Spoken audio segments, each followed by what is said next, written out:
Un an dans la plus belle ville du monde. 4 saisons au fil de l'eau. Au printemps, rencontre avec Francesco, un conte vénitien pas tout à fait comme les autres. Dimanche, pour la Vogalonga, il n'y aura que des bateaux à rames et des milliers de rameurs. La Vogalonga, la plus grande course du printemps, 32 km à travers la lagune. En été, nous serons au balcon des plus beaux palais du Grand Canal. Ouvrir les fenêtres ou prendre le café le matin en regardant le Grand Canal et tous les bateaux qui commencent à bouger, c'est l'autoroute le matin. Au Lido, avec Alain, nous découvrirons les coulisses de la Mostra, le plus glamour des festivals de cinéma. C'est toujours comme ça avec ça. En automne, nous partirons à la découverte des endroits les plus secrets de la lagune.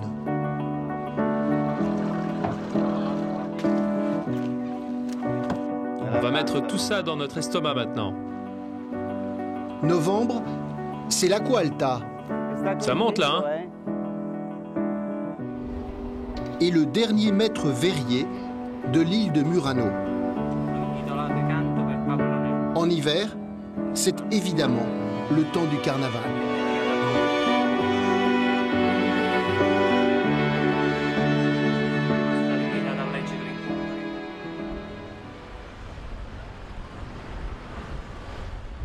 Francesco d'Amosto est né à Venise il y a un peu plus de 50 ans. Ça, c'est ma ville. Ça paraît incroyable, mais c'est comme ça. Entre les d'Amosto et Venise, c'est une très vieille histoire de famille. Le palais que vous voyez là en restauration appartenait à notre famille. Il n'est plus à nous parce qu'un de mes ancêtres l'a donné en héritage au neveu de sa deuxième femme. C'était au XVIIe siècle. Les d'Amosto ont donc dû déménager sur un canal mineur. C'est toujours ici qu'on se croise. Ouais, mais toi, t'es toujours au travail. Hein.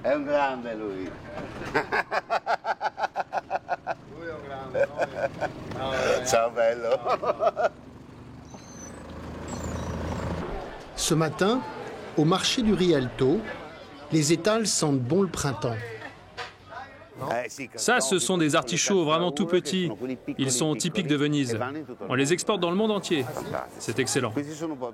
Regarde-les, plus ils sont petits et plus ils sont bons. À Venise, il n'y a pas de supermarché. Ah, même cru, c'est vraiment délicieux. Tous les légumes viennent de l'île de Saint-Érasme. Regarde, tout ce qu'il y a là vient de mon potager. À 3 km d'ici. Il y a juste un canal de la lagune à traverser. Avec seulement 60 000 habitants, Venise est un gros village où les Vénitiens passent leur temps à se croiser. Ah, comment tu vas? Tout va bien. Allez, à la prochaine. Il fait tellement beau que je vais prendre ma journée aujourd'hui. Depuis 4 siècles, les d'Amosto ont la même adresse.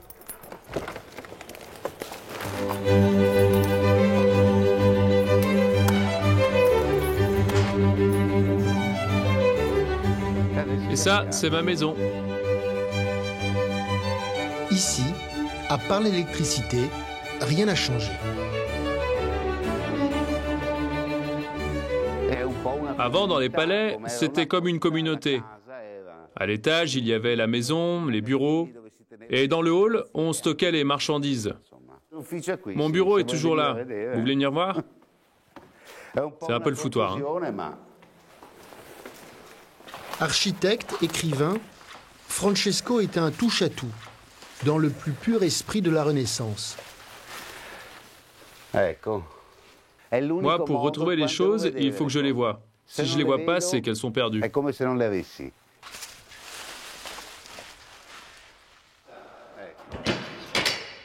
Comme tous les Vénitiens, Francesco n'a jamais eu de voiture.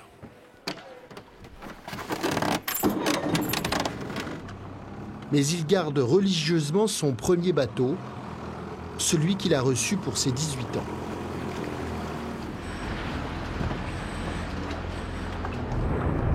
Grazie.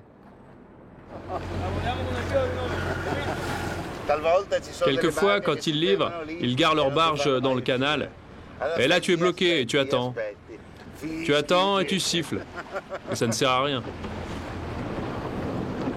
Une seule fois dans l'année, Venise se vide totalement de ses milliers de vedettes à moteur.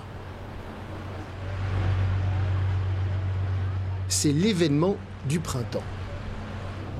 Alors là, c'est le bassin de Saint-Marc, le palais des Doges, la Salute et San Giorgio. Et dimanche, pour la Vongalonga, il n'y aura que des bateaux à rames et des milliers de rameurs.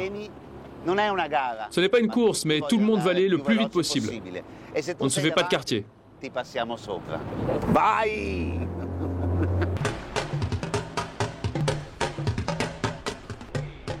Mathieu, le Français, et Sam, le Californien, seront dimanche sur la ligne de départ. On s'entraîne pour remuscler un petit peu ce qui va bien. Parce que là, sur la lagune, dans les canaux, c'est très stable, il n'y a pas de souci. Mais dans la lagune, il y a des vagues, donc il faut regérer son équilibre. Lui, il est surfeur en Californie, donc c'est pas trop un problème pour lui. On participe chaque année. Pour moi, c'est devenu une tradition. C'est ça qui me lie à Venise. Mathieu est pilote de ligne. Il vit à Venise depuis 2 ans. Et poi giriamo. Prendiamo quello qua oppure On prend ce canal ou le prochain? Comme tu veux. Voilà, ma io non mi ricordo C'est toi le bene. capitaine. Esatto. Allez, arrête. T'es le capitaine. Moi, je suis le moteur. Sono il motore. Hoi! Grazie. Et donc à gauche, c'est le Rialto. Et comme il fait beau, il y a toutes les gondoles qui sont sorties. Non ho visto ancora. Magari ci mettiamo pure. Il a faim, on va s'arrêter manger quelque chose au Rialto, parce qu'il n'a pas mangé encore depuis ce matin. Benissimo. Ho sempre paura per la mia forcola. Sur les quais du Rialto, Excellent. séance de photos à l'italienne.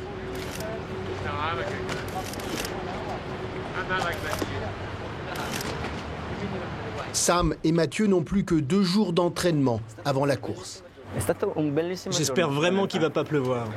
Mi piace. Spero che domani non c'è pioggia. À Venise, au printemps, les bourrasques viennent du large, de l'Adriatique.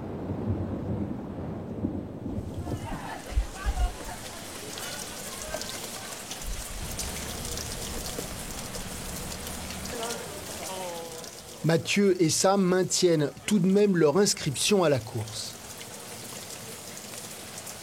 È sempre incredibile. Guarda, è sempre incredibile questa cosa. Ils autorisent jusqu'à 1700 bateaux en fait. Cette année-là, Ouais, enfin, c'est le maximum autorisé en fait. Donc là, a priori, vu qu'il reste encore des posters, tout le monde doit pas être. Il y a encore de la place. Parce qu'il reste encore 1 heure là, pour s'inscrire.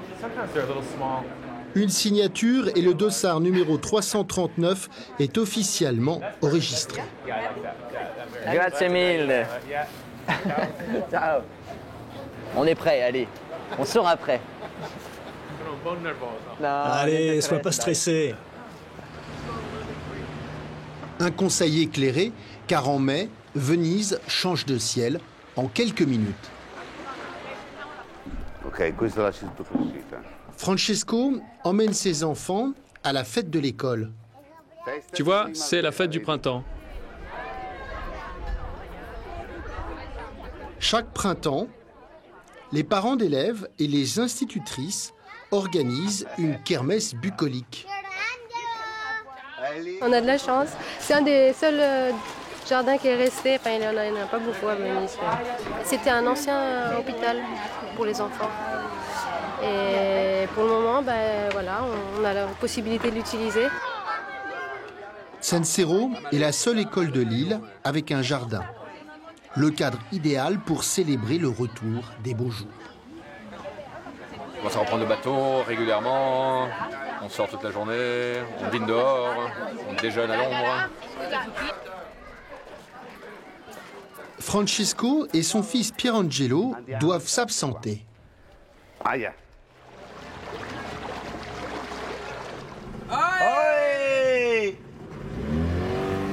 Ils vont retrouver les gondoliers de l'Ansana, une association qui restaure les vieilles barques vénitiennes.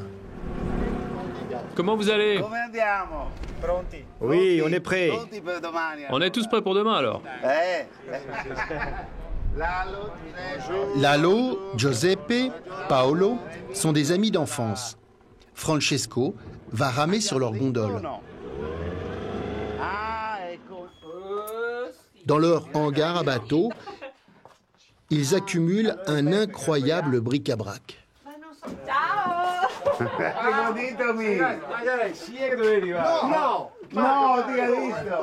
C'est ici que chaque année, ils préparent la Vogalonga.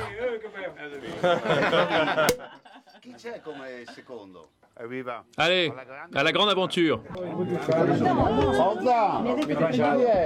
Parmesan, saucisson et prosecco, pas vraiment un menu de galérien. Lui, c'est le premier homme à bord. C'est lui qui donne le rythme.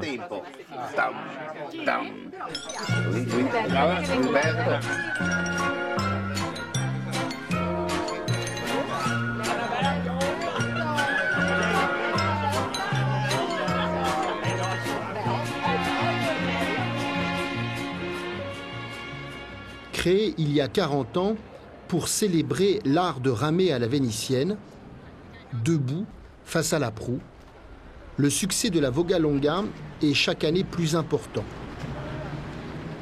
On y vient du monde entier.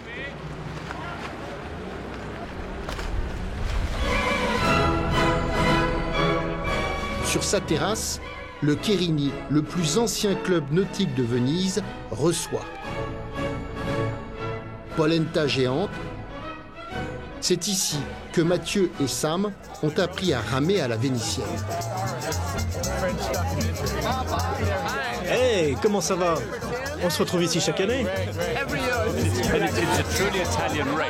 C'est vraiment une course à l'italienne. Ici, tout le monde reçoit un prix, sauf celui qui arrive le premier. Ce soir, Francesco accompagne Pierangelo. À 14 ans, c'est sa première Vogalonga. Il doit normalement ramer sur la 10 d'automne. 24 mètres de long, la plus grande gondole de Venise.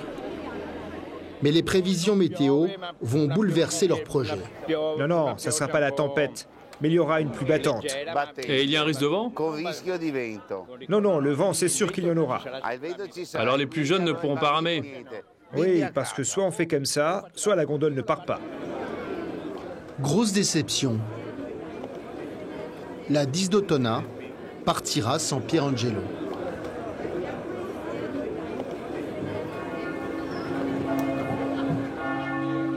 Dimanche matin, Grand Canal. Malgré le mauvais temps, le moral reste bon sur la gondole de Francesco.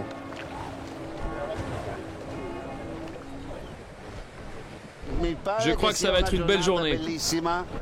On est tous prêts à se battre pour gagner, malgré le temps. Sur le bassin de Saint-Marc, 1800 bateaux attendent le départ. C'est un record.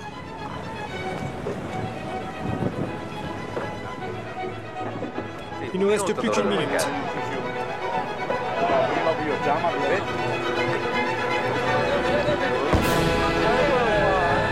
Au coup de canon,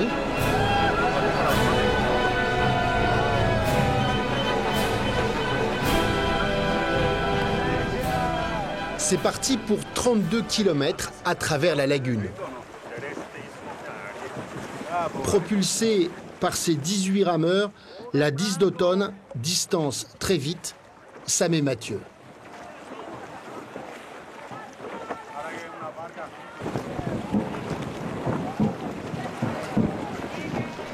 Première difficulté, la sortie du bassin de Saint-Marc. Le problème, c'est qu'il y a une courbe à angle droit, avec beaucoup de courant. Elle est très étroite. Et en plus, tous les bateaux se retrouvent au même endroit. Tout le monde accélère pour conserver la meilleure trajectoire. Pendant la course, c'est chacun pour soi. Pas de pitié pour les naufragés.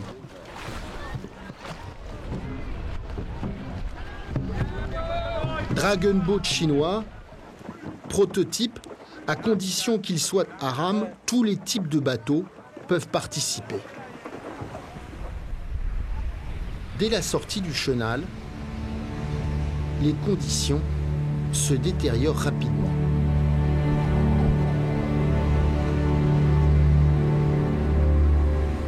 Le vent souffle de face.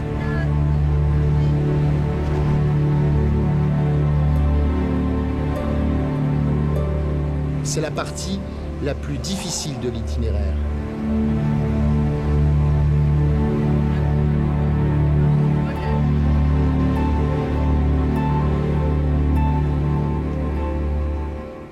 Après 4 heures d'effort, les canots offrent enfin leur refuge.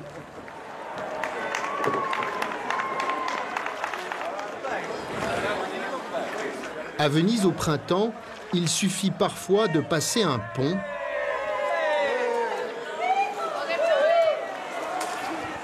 pour que le miracle se produise.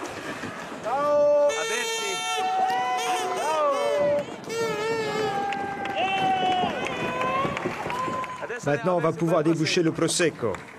On l'a bien mérité. Aujourd'hui, la rame est à l'honneur. Et chaque équipage est tour à tour récompensé. Anna, Robert, Jürgens, Vito, Anja, Lars, Christian, Alessandra et Jean-Dominique. Dieter, Günther, Georges. Français, danois, allemands. Christian, Rob, Martina, Gerd, Klaus, Henk, Carmen. Chacun reçoit son certificat. Pendant 24 heures, Venise n'aura entendu aucun bruit de moteur.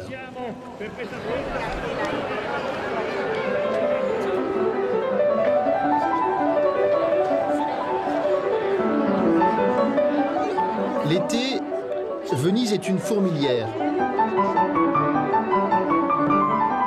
Elle accueille 100 000 touristes par jour. Francesco en profite pour prendre le large.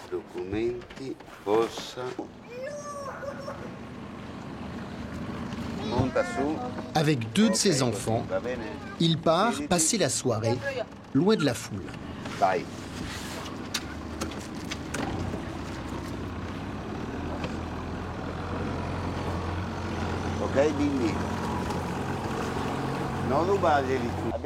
On quitte Venise et on se dirige vers le nord de la lagune.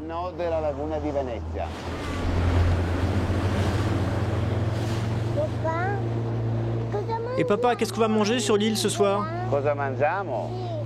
Je sais pas. Des crackers?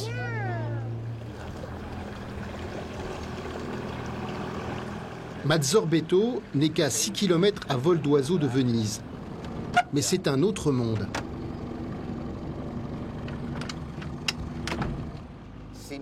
Ici, on commence une autre vie.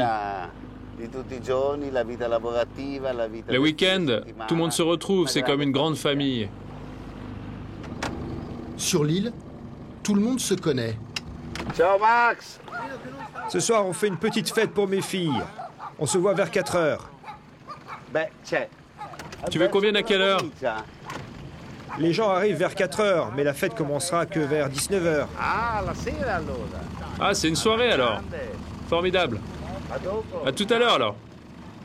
Max est le voisin immédiat de Francesco. Mazzorbeto, c'est un peu le paradis, surtout pour les plus jeunes. Allora, guidate voi? Tu veux conduire maintenant? Forza. Ciao papa. Guarda avanti, gira a sinistra. Allez, tourne à gauche. No, dall'altra parte. Non, de l'autre côté. Gira dall'altra parte ancora. Gira ancora. Aspetta, tienti bene. Chaque maison possède son ponton. Tieni bene i piedi.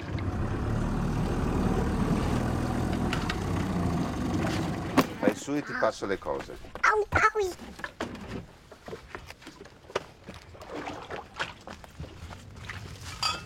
À Mazzorbeto, il n'y a que des cabanes de pêcheurs. Mettiamo le cose qui, apriamo la casa.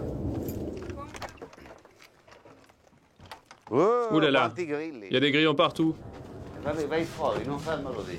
Sur l'île, il n'y a pas d'eau courante ni d'électricité.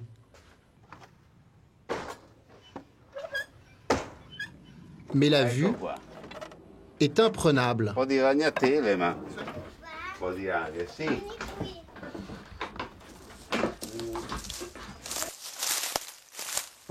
Là-bas, au fond, il y a tous les grands filets de pêcheurs.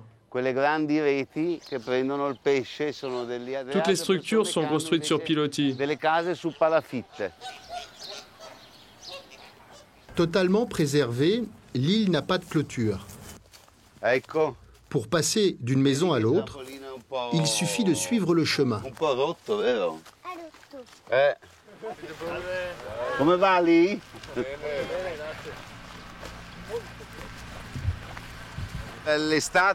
L'été, c'est vraiment la meilleure saison pour faire des fêtes. Pour profiter de la lagune. C'est le meilleur moment. Regarde, les gens se retrouvent. Il y a de la musique. La Dolce Vita à la vénitienne.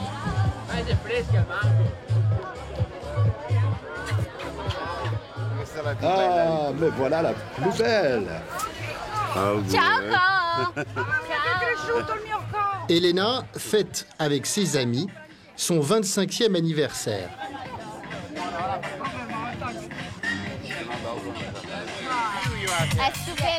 Regardez, la vue est magnifique. On a installé des bancs et des chaises là-bas pour que tout le monde en profite. La Sérénissime sur 180 degrés. On voit tout Venise. Et là-bas, c'est Saint-Marc. Oui, la coupole verte là-bas, c'est le Campanile et Saint-Marc. Au même moment, sur le bassin de Saint-Marc, débute une autre fête. Ah oui, c'est magnifique. Et puis c'est une partage, c'est une communion. Tout le monde est sur les bateaux, tout le monde partage. Moi, c'est pour ça que c'est la plus belle fête de Venise, quoi. C'est une fête. En plus, on a un temps de rêve, pas un nuage. La fête du Rédempteur au mois de juillet célèbre tout simplement l'été, la lagune et le bonheur d'être vénitien. Quelle heure est-il? Je n'ai aucune notion de l'heure, moi, en fait. Mathieu et ses amis cherchent une place pour jeter l'ancre. Car à minuit, ils vont assister au plus grand feu d'artifice de l'année. À l'entrée du Grand Canal, autour de la pointe de la Douane, les embarcations traditionnelles se sont toutes donné rendez-vous. Ah, regardez, ouais, Caroline est là, regarde. Hop là. Vous pouvez peut-être jeter l'encre ici.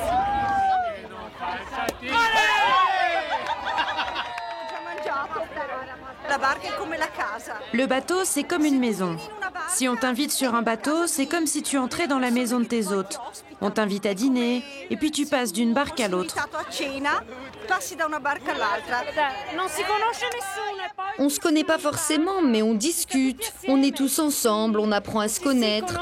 On partage nos plats, nos vins.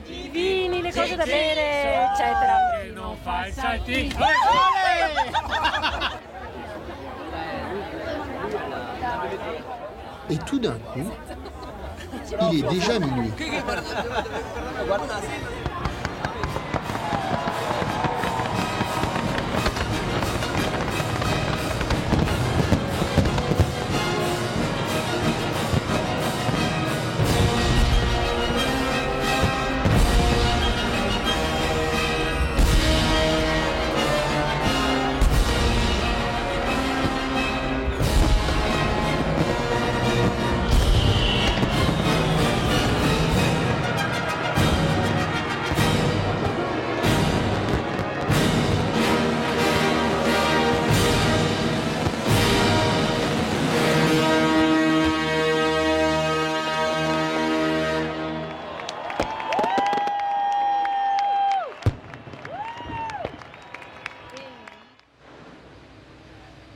À la fin de l'été, Venise fête le cinéma.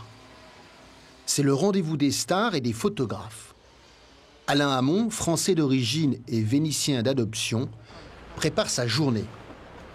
Alain a 2 passions, Venise et la photo.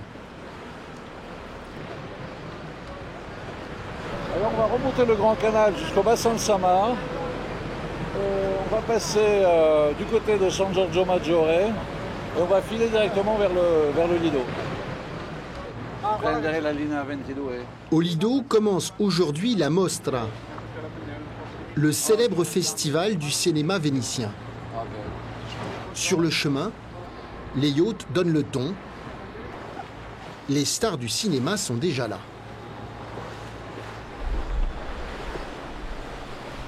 Le Lido est une des rares îles de la lagune où circulent des voitures. Je vois qu'il y a des photographes qui attendent. Donc il est sûrement prévu une conférence de presse à midi. Donc je pense qu'on peut très bien avoir une arrivée d'acteurs sur les 11h45. Pour cette journée d'ouverture, 2 superstars hollywoodiennes sont attendues. Et pour une fois, elles sont à l'heure.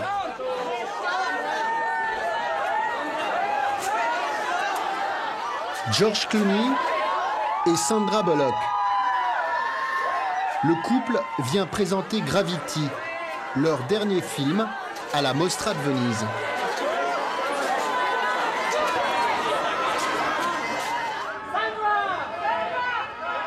Alfonso Cuarón, le metteur en scène, les accueille. Et il n'est pas tout seul. C'est toujours comme ça avec Georges. Que ce soit le public, les journalistes, les photographes, ils jouent le jeu, puis c'est quand même la star indiscutée de toute la planète du cinéma. Dans l'impressionnante salle de presse du Palais des Congrès, Alain met tout de suite en ligne ses photos.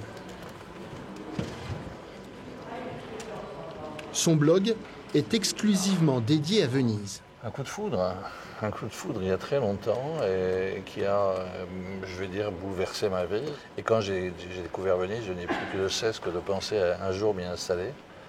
Et maintenant, j'y vis depuis 6 ans et j'espère y rester le plus longtemps possible, voire toujours.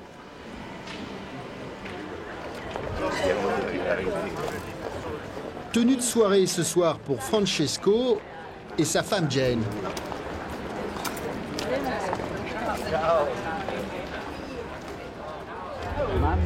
Mon Dieu, quelle agitation! C'est un peu intimidant, hein? Cette année, c'est la 70e édition de la Mostra. Les dames Hosto ont été invitées à la première. Non, non.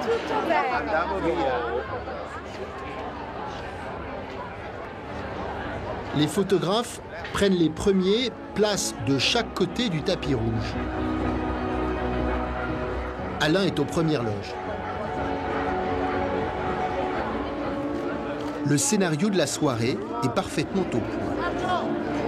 Arrivent d'abord les seconds rôles. Ils ne font que passer.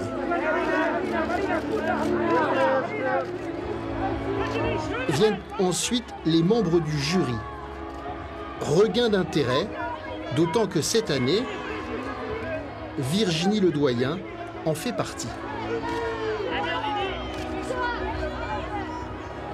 Puis, catégorie à part, les belles d'un soir.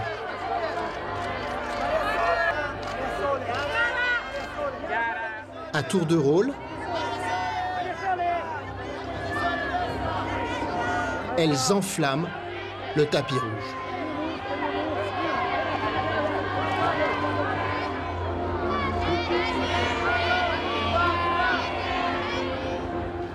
Enfin, c'est le bouquet final, les superstars.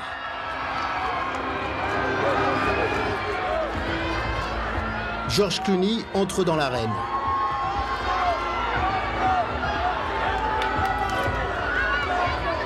En quelques minutes, il va signer plus de 500 autographes. Et le show continue.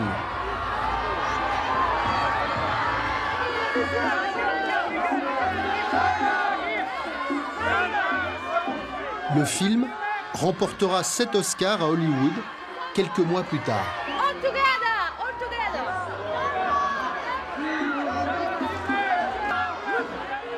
Sandra Bullock s'occupe des photographes pendant que George retourne auprès de ses fans. C'est formidable le temps que passe Clooney à rester ici. Ça fait presque 20 minutes, 25 minutes qu'il est là.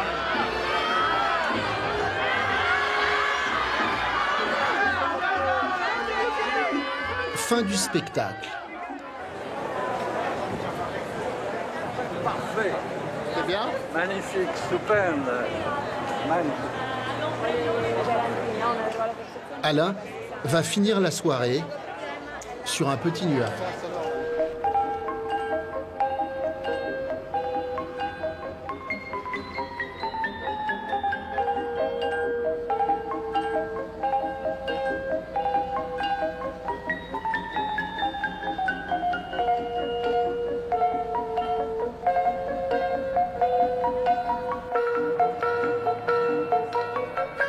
À la fin du mois d'août, Venise renoue avec son passé. Et comme souvent, l'action se passe le long du Grand Canal.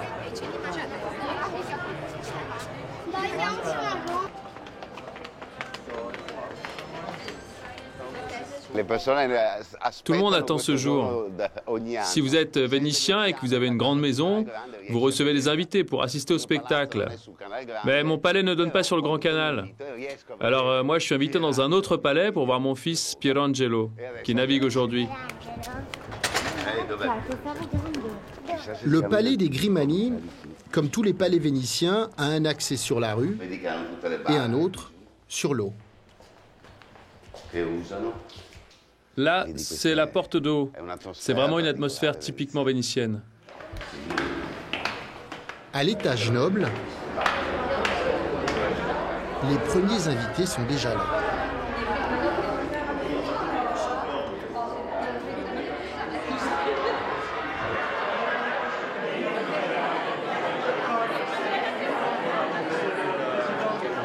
Pour ce genre d'événement, tu invites tous tes amis. C'est un moment où l'on célèbre Venise. Et madame est une merveilleuse maîtresse de maison. Tu as des invités de toutes les nationalités. Des Français, des Anglais. Ah, toutes les nations, si, tutto. Ça c'était Venise, à voir, enfin c'était une Venise très cosmopolite autrefois.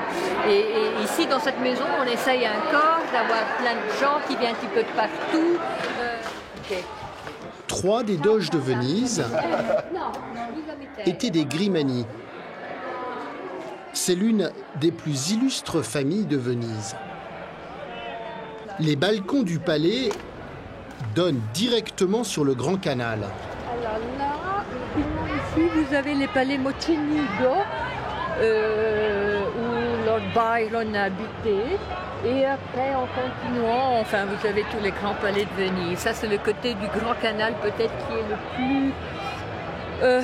Enfin, je sais pas, il n'est pas le plus beau, mais enfin, il y a beaucoup de palais, un tout près de l'autre, qui sont vraiment beaux. Le premier dimanche de septembre, c'est la régate historique.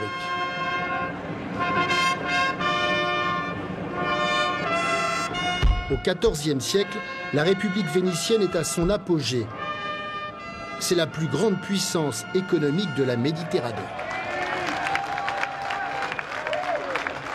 En l'honneur de cet âge d'or, la Sérénissime parade tout l'après-midi.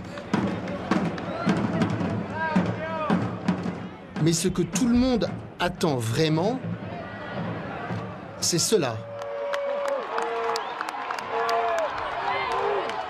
Ce sont les Formule 1 de la lagune. Bravi, bravi.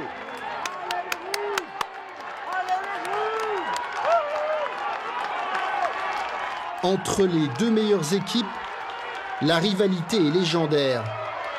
Ils finissent chaque année au coude à coude.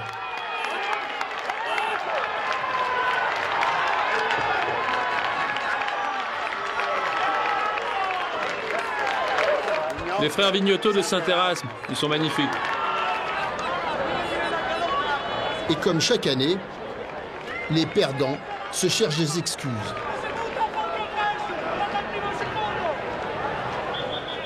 Ils se plaignent parce qu'ils disent qu'ils ont été bousculés. Et les troisièmes aussi contestent.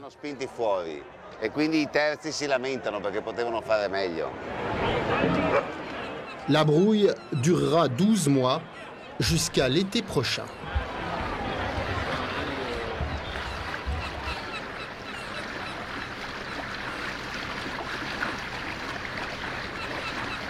À Venise, les lumières d'automne sont légendaires.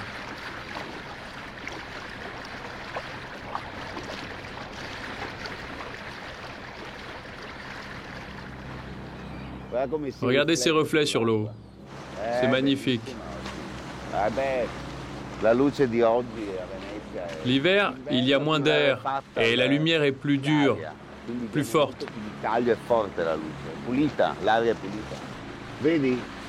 En automne, c'est plus pur.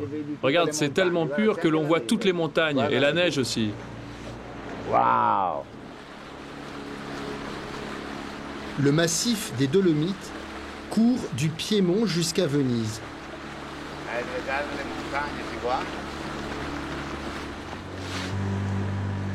Francesco a rendez-vous avec des pêcheurs de Burano.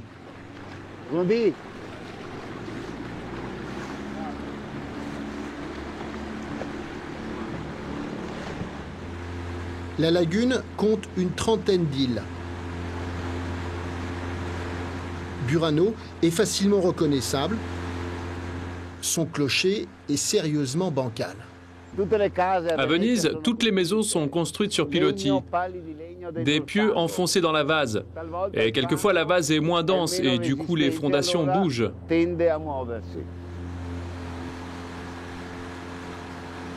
Burano est une île de dentelières et de pêcheurs. Et en octobre, ils sont très occupés.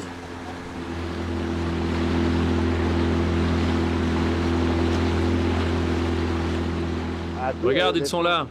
Voilà les pêcheurs de Moeke. Les Moeke, c'est un don de la nature. Des petits crabes verts qui muent en automne. Chaque jour, ils sont triés pour ne garder que les mous. Les Vénitiens en raffolent. Ça fait des centaines d'années que vous faites ça, non? Comment vous les cuisinez? Avec de l'huile d'olive ou de l'huile végétale? Non, à l'huile végétale. Sur le marché, les Moeke valent plus de 50 € le kilo. Mais aujourd'hui, c'est un cadeau. Fantastique. Formidable. Fantastique.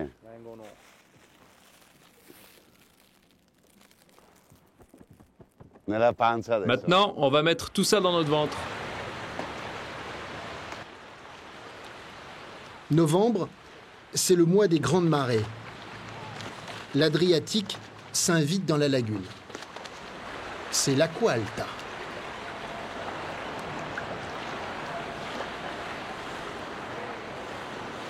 Ça monte, hein? Le quai se termine ici. Et si je continue, je tombe dans le Grand Canal. Et un accident est vite arrivé. J'en ai vu un tomber d'un coup. Il faisait des photos, il marchait en arrière, et plouf!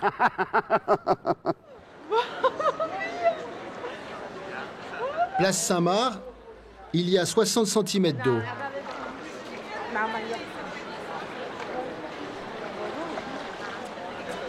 Toute l'esplanade est inondée. Le vent du large empêche l'eau de se retirer.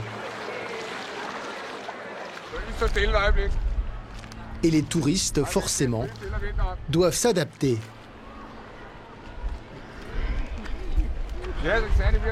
Vous vous rendez compte, c'est notre anniversaire de mariage. Et on se rend dans un grand restaurant. Et regardez, c'est la tempête, tout est inondé. Ma femme et moi ressemblons à Kermit la grenouille.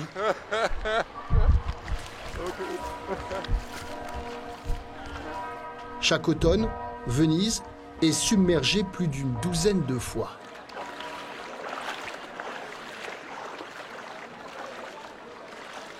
Allez, on va prendre un café à l'Acqua Alta. Buongiorno. L'Acqua Alta en 66, elle est montée jusqu'où? À peu près jusqu'ici. Incroyable. Mais qu'est-ce que vous voulez qu'on fasse? Il faut continuer à vivre. Alors on fait comme d'habitude.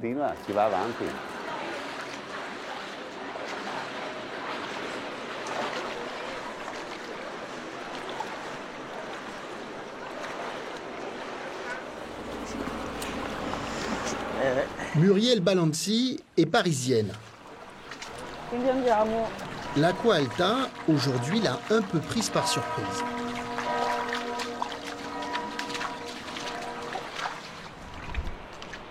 Muriel travaille à Murano, l'île des Verriers.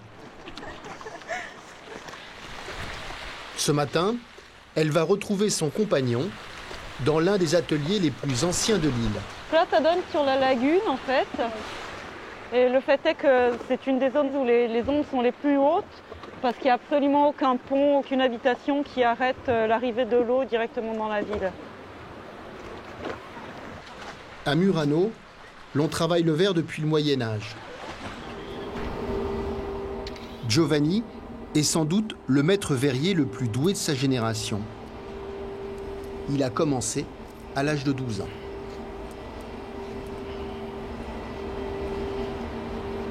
C'est quelque chose qui est adolescent. Je ne peux pas exprimer, c'est seulement les mouvements qui deviennent naturels, aussi naturels avec la matière. Et ça, c'est fait pour quoi? C'est fait pour étendre?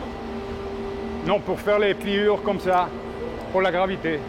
Donc la gravité avec le sens rotatoire. Aussi incroyable que cela paraisse, dans cet exercice, Giovanni n'a jamais cassé un vase.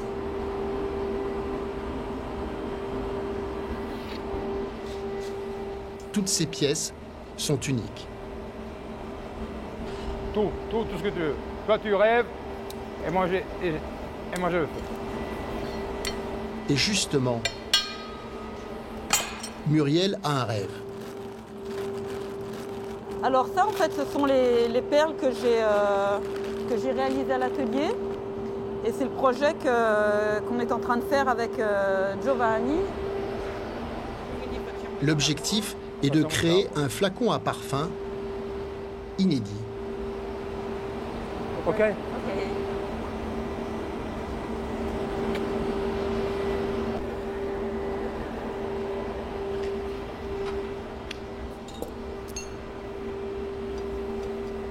Pour faire le bouchon du flacon, Giovanni va noyer dans du cristal pur la perle de couleur. Un nouveau procédé.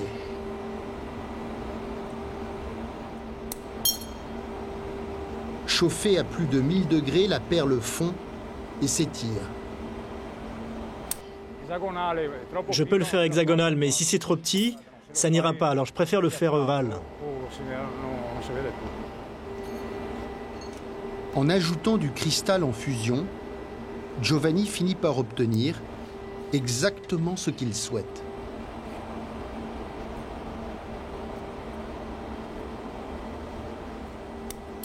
En l'insérant dans le transparent, on distingue toutes les couleurs que moi j'ai insérées au départ dans ma perle, qu'on ne distinguait pas sur le petit modèle.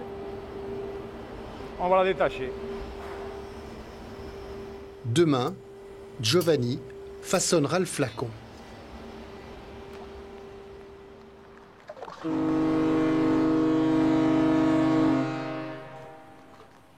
Avec la marée descendante, l'Acqua Alta se retire, libère Venise.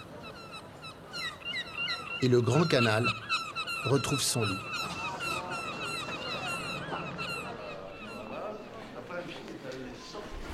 Alain Hamon a été invité par Francesco pour déguster les crabes verts. Francesco! Buongiorno. Come stai, Francesco? Molto bene, ben arrivati. Grazie, grazie. Pour accéder à la cuisine, il faut traverser le palais.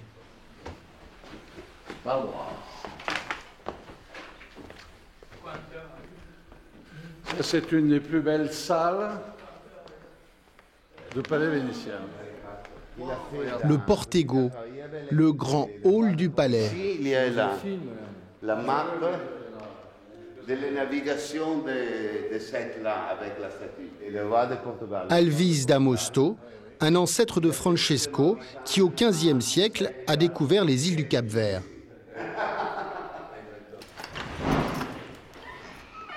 À l'étage, tout le monde se met en cuisine. La farina la metti qua. Poi queste le... Papa, laisse, je sais faire. Bravo, Bibo, bravo. Mais c'est Pierangelo qui décide de prendre les choses en main. Il y a des personnes qui mettent les œufs. Non, mais il devient trop... C'est trop lourd, c'est trop Oui, gras. exactement. Oui, d'accord. Pour le cholestérol, oui, ça me dans 7 jours. Ah, c'est sympa. Prima si mette l'olio. Une fois roulé dans la farine, il suffit de faire frire 3 minutes. Sì, no, le metto sopra direttamente. Les crabes mous se mangent entiers. Oh, les mouettes.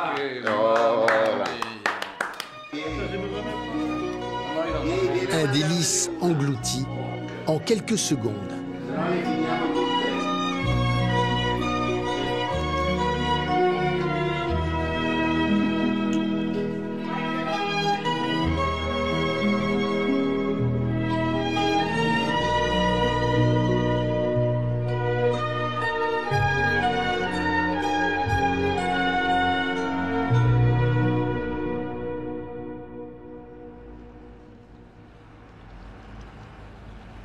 Février, l'heure du carnaval a sonné. Ce matin, Francesco va choisir son costume. Je vais voir Stefano Nicolao à San Marcola. Stefano, c'est un peu le Pierre Cardin du carnaval de Venise.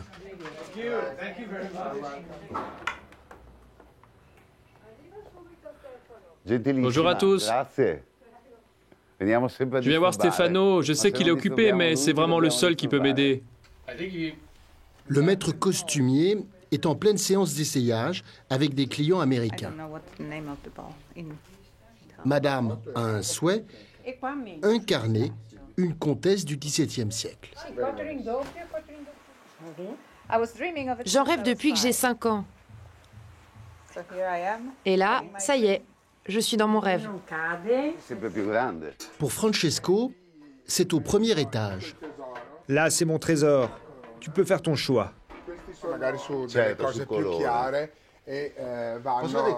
Je peux essayer celui-là, le rouge.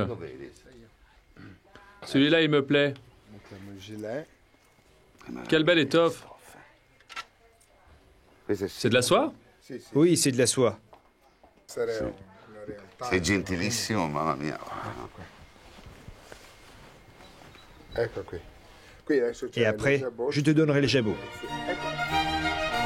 Dans son atelier, Stefano conserve plus de 10 000 costumes.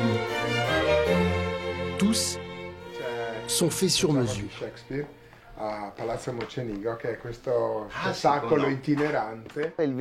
Celui-là, c'est le costume officiel de la Colombine, celle qui va descendre du campanile.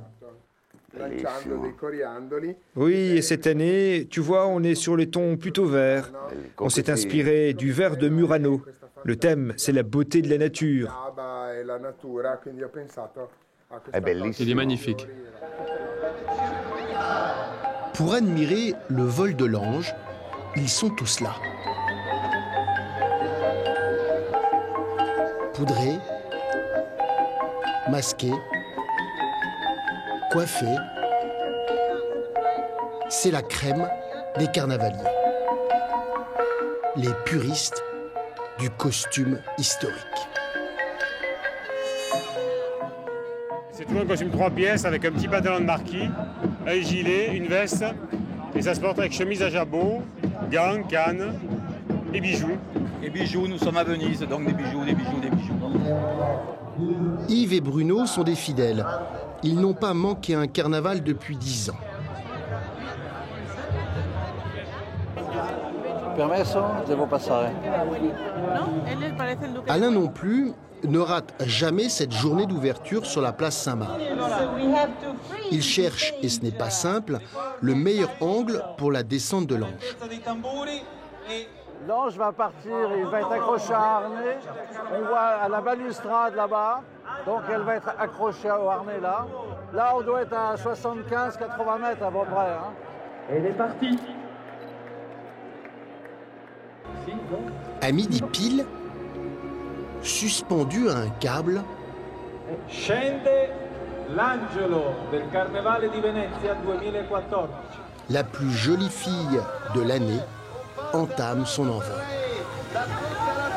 C'est elle, en se posant, qui officiellement donne le coup d'envoi du carnaval.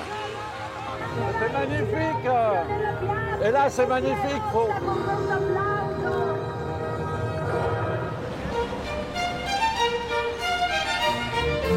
Si Venise a ses codes, le carnaval a ses rituels. Chaque après-midi, de l'autre côté du bassin de Saint-Marc, le parvis de l'église de San Giorgio accueille les allégoriques.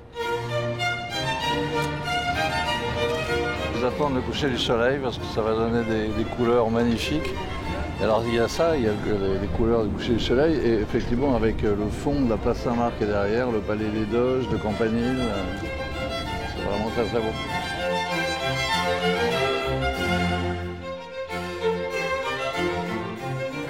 Derrière leur masque, les allégoriques cultivent le mystère, protègent leur identité.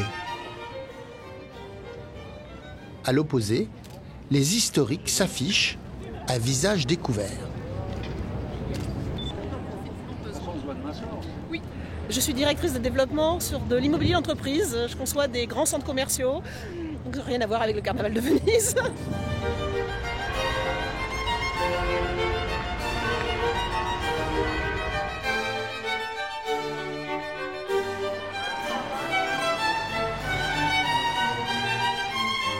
Marquis le matin, Yves et Bruno ont été pirates tout l'après-midi. Combien de fois vous vous changez par jour? En général 2 fois. Petit costume de jour, ce qu'on appelle le petit costume, c'est un costume facile à vivre, notamment les pirates comme aujourd'hui. Et quand on a une soirée, on a un costume un peu plus imposant, un peu plus lourd, avec un thème un peu plus fort, suivant le thème du soir.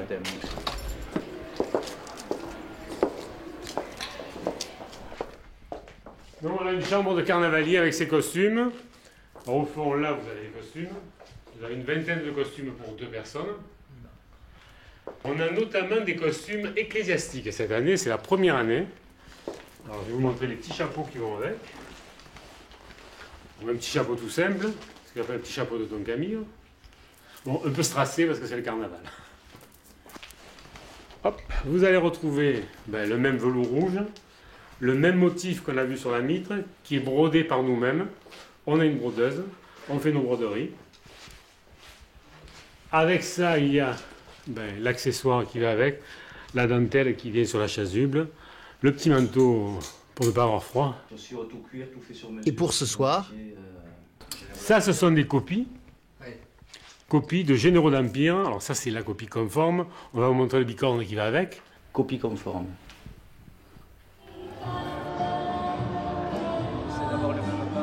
la métamorphose est saisissante. Comme chaque soir, Yves et Bruno vont prendre un verre au café Florian. Le plus ancien salon de thé de Venise. Un spritz apérole, un spritz à Paris. Alors que là, c'est encore... Alors en général, quand on vient au Florian, c'est l'habitude à Venise, on consomme soit du chocolat, ils sont réputés pour le chocolat. Mais pas nous. Nous préférons le spritz, une boisson typiquement vénitienne. Fondé en 1720, le Florian est le point de rendez-vous incontournable des carnavaliers.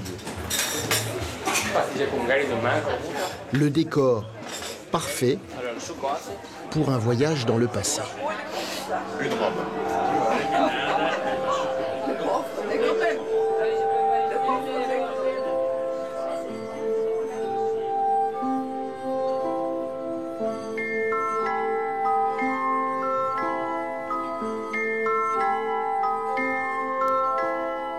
Dans son palais,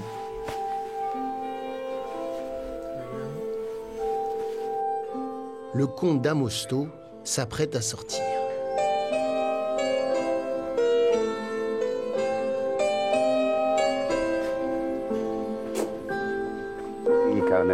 Le carnaval, c'est comme vivre une deuxième vie. Une vie cachée.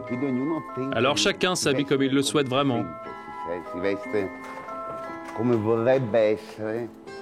Pour vivre un moment différent, loin du quotidien. Et ce soir, nous allons au bal du Doge. Le bal du Doge, c'est la soirée la plus prisée du carnaval de Venise. Les invités tout costumés sont déposés sur le ponton d'un grand palais.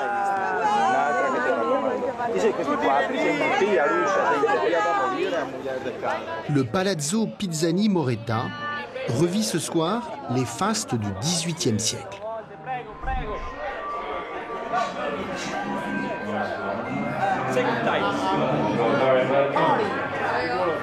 Antonia est ici la grande prêtresse. Dans les salons, le dîner est éclairé aux chandelles.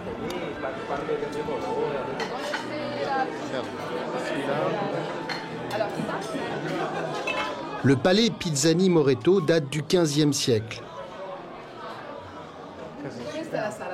Ça, c'est le salon historique.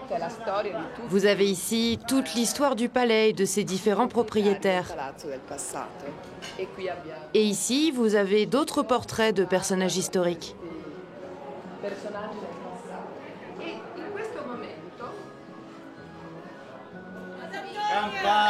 Le comte d'Amosto est à la table d'honneur. Entouré de convives venus du monde entier.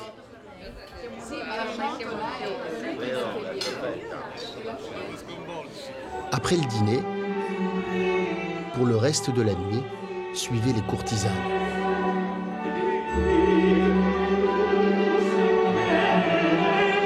Casanova, Farinelli et les chants lyriques du XVIIIe siècle.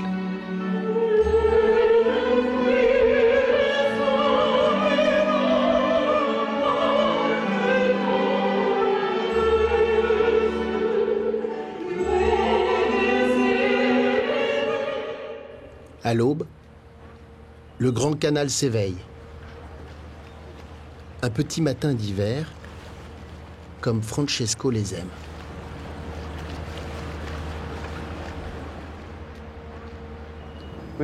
C'est vraiment ma ville.